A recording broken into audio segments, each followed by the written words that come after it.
Ultimate Warrior will forever be known as one of the most popular, balmy, and fascinating wrestlers this business has ever seen. And his time in WWE alone was certainly never dull. So I thought it'd be interesting to take a closer look at exactly how that captivating sports entertainment run began, how it disappointingly concluded, and all of the inevitable strangeness that was present in both ends of his WWE career. And clearly you did too, that's why you're here, right? So I am Gareth, this is What Culture Wrestling, and here is the Ultimate Warrior in WWE. How it started, how it ended. Explaining how it started, at very least, should be so simple. But nothing's made easy when analysing the Ultimate Warrior, not a damn thing. Warrior's WWE legacy is such a strange mix of mythology, misunderstanding, and misapprehension, that even the two 2021 profile pieces on him from A&E and Dark Side of the Ring will still only serve as welcome accompaniments to the likes of the self-destruction of the Ultimate Warrior, and that shoot interview that is perhaps now remembered more for a fan-made supercut that Hellwig himself would absolutely detest. The cliches about him being a mystery wrapped in an enigma, wrapped in being a bit of a lousy human being, are all very much true. Away from hatchet jobs from ex-colleagues and bosses, he actually submitted enough of the evidence himself on his own website. Yet his objective mass appeal was briefly untouchable and retrospectively undeniable. He lived his professional life as a persona in such a way that made his traits almost impossible to accurately define.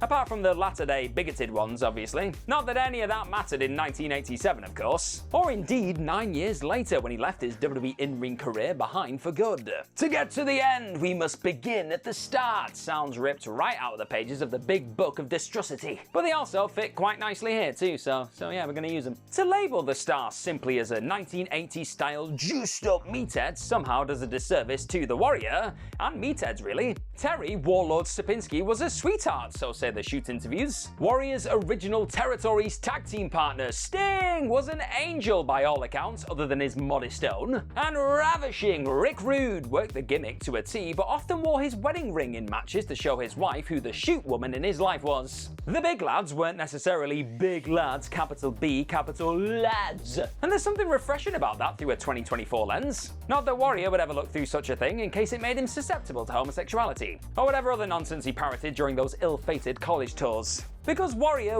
was a juiced-up 1980s meathead when he debuted. Difficult and short-tempered with most people based on the majority of recollections, with very little care for those donating their body to his cause. It is easy to see photographs such as this one right here and see why Vince McMahon pushed the Ultimate Warrior like he did. But it's important to remember that a lot of guys would shoot for the moon when it came to bodybuilding back then. Warrior had to have some intangibles more to stand out, and look no further than his debut to find some. But it's a nicer story to go with his emphatic debut win over Terry Gibbs on a wrestling challenge from October 1987. Now, it's not as though the other candidates were completely disastrous, and these candidates are a Dingo Warrior versus Barry Horowitz match from the Boston Garden, which aired on the New England Sports Network in August, and some other markets might have caught Warrior working a Superstars Battle Royal that was taped one day before the Gibbs squash. But there is something neat and tidy for the story about this particular matching being the one where things really started for him. It's got all the hallmarks of a standard Ultimate Warrior squash. But there's honestly something quite refreshing about the formula not yet being quite perfected here. He doesn't yet have his pulsating Jim Johnston theme, or curiously, the chaotic energy that came to define the gimmick that propelled him to the top of the damn industry. Not that Gibbs gets to find that out for himself, of course, because Warrior beats the tar out of him from the second the jobber tries to shoulder block and hits the deck himself. The press slam is devastating, if not yet as flamboyant, and an inset promo pulls him closer to the brother-brother style of a certain Venice Beach native rather than captain of the good ship Insanity that he'd later become.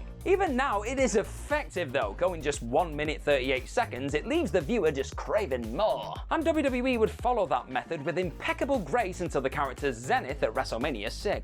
Yeah, and about that, but before we get there, I've got a question for you. What is your favourite WWE debut of all time? Did you enjoy the Warriors? Is that your favourite? If it's not, you let me know what is in the comments section down below. Now back to the video. There's a particular Warrior aesthetic that didn't so much as make an impression on many folks as a child, but embedded the notion of pro wrestling so deep into the brain that it remains lodged over 3 decades later. In it, he is the new WWE champion. He's flexing and he's sporting a rather luxurious green, pink, an orange ensemble. It's the type of palette absolutely nobody else could pull off, and for good reason. But the mere fact that Warrior was like nobody else was such a vital part of his appeal helps encapsulate why this look is so damn incredible. It wouldn't just pass Vince McMahon's airport test, it would ground the planes. Every muscle looks desperate to explode from beneath the skin. And though we are all too aware of some of the magic tricks that went into all of that, time has made it easier to forget a host of inconvenient truths and marvel at these cartoons brought to life. This gets thrown around too liberally about the specific era, but he genuinely looks like a damn video game character. Specifically, Aberdeen from the Sega classic Streets of Rage.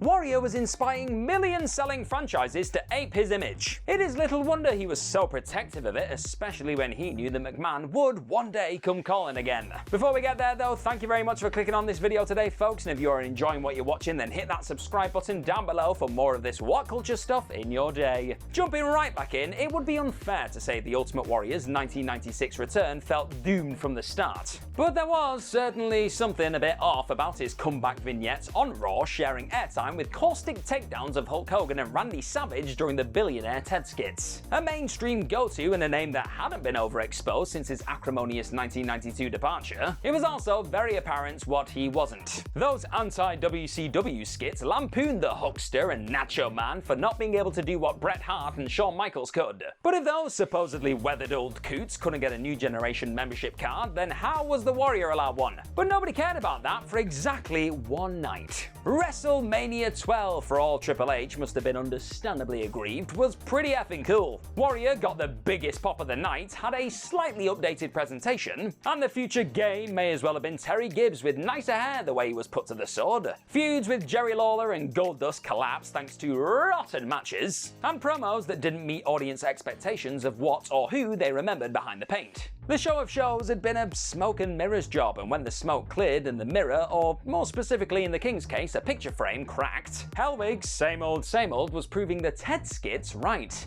Not what you want. Amidst constant disagreements about money and usage, Warrior's time with the company seemed sure to be short-lived before he even started missing shows. This was, however, the straw that broke that camel's back for Vince McMahon. Electing to not use him without the posting of a sizable but refundable appearance bond, McMahon distanced himself from the act while still trying to squeeze every last drop from one of his old favourite but very expensive pieces of fruit. And Warrior's last appearance is all the sadder for it, really. Opening the taped July 8th Monday Night Raw against Owen Hart, Jim Hellwig had actually already finished up with the organisation, having worked one last dark match on June 24th against Vader. On post-produced commentary, McMahon notes that hopefully we are not seeing the Ultimate Warrior for the last time, before throatily returning to salesman mode as he charges to the ring. Former opponent Lawler does not sound like he's working when he gleefully and cynically advises all the fans to set VCRs for his potential final appearance. An on-screen suspension was soon handed down by President Gorilla Monsoon, who commentated the Gibbs match and remains a tragic stitch between the two wildly different offerings. Owen Hart works his backside off bumping for Warrior and somehow getting a serviceable match from the 10 minutes they're allotted. But the whole thing's just undermined by a presentation fully preparing for a life without the former WWE champion. The camera cuts to Shawn Michaels and Ahmed Johnson preparing to announce a replacement partner in a match that was set to include Warrior. Lawler's gags are centered around who this mystery man could be,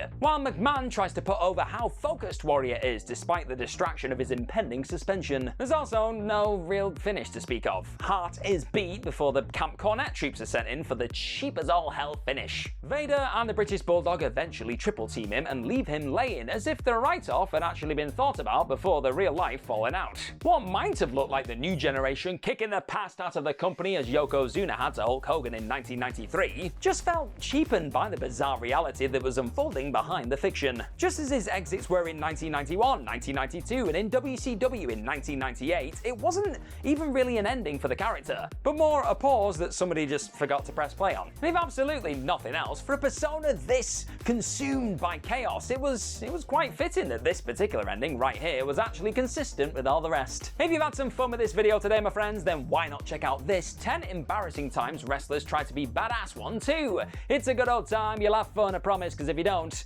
I'll start shaking ropes. Ah!